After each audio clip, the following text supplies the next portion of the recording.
وویل چې د محترم شیخ صاحب فیام له تاسو سره شریک کړم چونکې هغه یو بل ځای مخکې وعده کړې وه مصروف و رانغی د هغه پیغام در سره شریکوم. الحمدلله والصلاة علی رسول الله وعلى آله و اصحابه و موالاه اما بعد. لومړی ټولو ته د حضرت شیخ صاحب او خپل جانب څخه د رسول اکرم صلی الله علیه وسلم تحفه وړاندې کوم چې عبارت له السلام علیکم ورحمت الله وبرکاتو څخه. دا چې غونډه د امر بالمعروف نهی عن المنکر اړوند دی د وزارت د سرپرست وزیر جناب شیخ محمد خالد الحنفي صاحب هم تلوسه وه چې تاسو سره په دغه غونډه کې ګډون وکړي او له نږدې در سره وویني. په دې اړه تاسو ته څه ووایي او یا له تاسو څخه څه واوري. خو متاسفانه چې تېره ورځې بل ځای وعده کړې وه، وعدې ته په کتلو یې ونشو کړلی چې دلته راشي او تاسو سره یو ځای په دغه غونډه کې ګډون وکړي. هیله ده عذر یې ومنئ. ثانیاً راځو د موضوع اړوند غواړم د شیخ صاحب پیغام تاسو ته ورسوم. د امر بالمعروف نهی عن المنکر اړوند په قرآن عظیم الشان کې ګڼ آیتونه او د پیغمبر صلی الله علیه وسلم اقوال شتون لري. اعوذ بالله من الشیطان الرجیم ولتکن منکم امة یدعون الی الخیر ويأمرون بالمعروف وينهون عن المنکر واولئک هم المفلحون. پورتنی آیات ته په کتلو سره د امر بالمعروف نهی عن المنکر اهمیت او په جامعه او ټولنه کې ضرورت تر بل هر څه ډیر واضح دی. دا چې الله جل جلاله وایي چې تاسو څخه دې خامخا داسې څوک وي چې خیر ته بلنه او امر بالمعروف نهی عن المنکر کوي، همدومره به کافي وي، ځکه دا د لوی څښتن تعالی امر دی او هغه همدا خلق کامیاب بللی دي.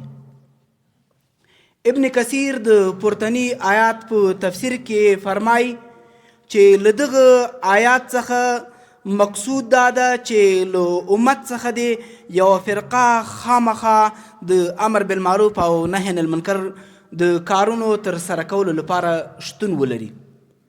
که څه هم په هر فرد باندې بنا په دغه آیات ته په کتلو سره په امت باندې واجبه ده، لکه څنګه چې د رسول اکرم صلی الله علیه وسلم له هغه حدیث څخه چې مسلم شریف روایت کړی ده هم معلومیږي. قال رسول الله صلی الله علیه وسلم من رأى منكم منكرا فليغيره بيده فإن لم يستطع فبلسانه فإن لم يستطع فبقلبه وذلك أضعف الإيمان. دغه آیات دغه حدیث مبارک په وضاحت کې محدثینو ویلي چې د هر چا دنده بنا پر دغه حدیث باندې معلومه شوې ده.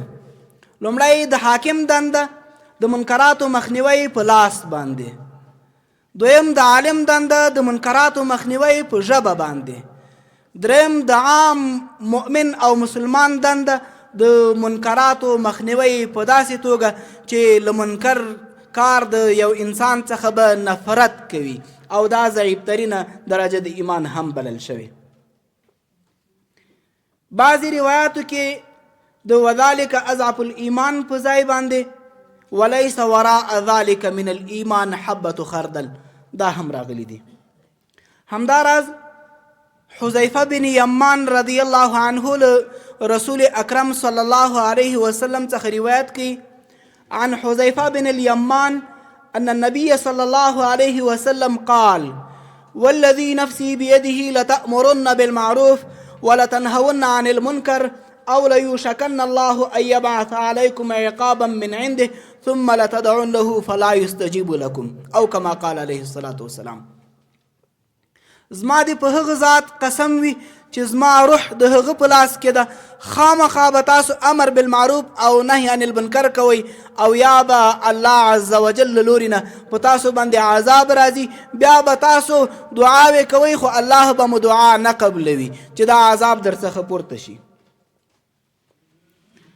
پورتنی آیات کې چې ستاسو په وړاندې تلاوت ک ولتکن دا امر دی امر لپاره د وجوب دی او وروسته ترېنه من راغلی چې من د ګڼو معناو لپاره راځي خو ځینو د تبعیض لپاره راخیستی اکثر دا وایي چې من لپاره د بیان ده په دغه آیات کریمه کې چې ولتکم منکم بنابر اکثر اقوال نو په ټولو باندې امر بالمعروف او نهي عن المنکر دا واجب ده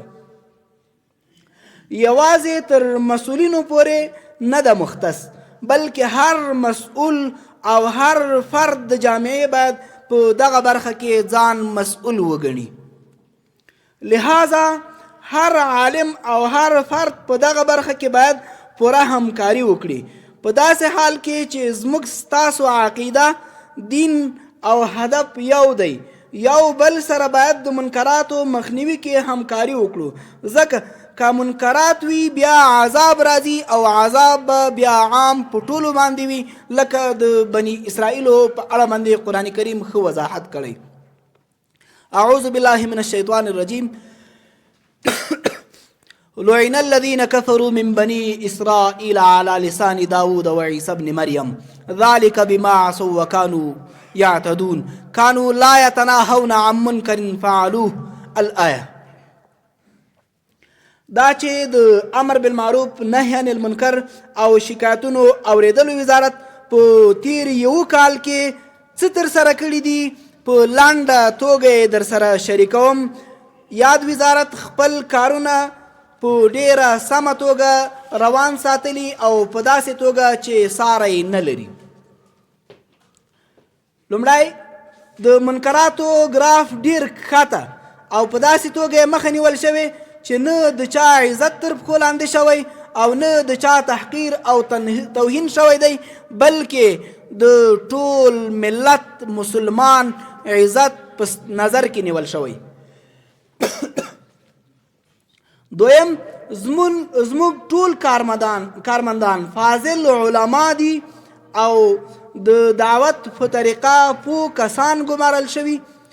دا د دې لپاره ترڅو د دعوت طریقه داسې پر مخ بوځي څه ډول چې زموږ نبوي صلی الله علیه وسلم سیرت دی.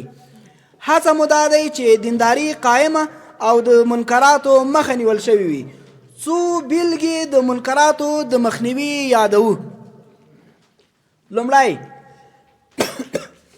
دا چې په تیر کې د کابل ښار کې 155 عروسي تالارونو شتون درلود چې د مراسمو پر مهال به پکې منکرات ترسره کېدل.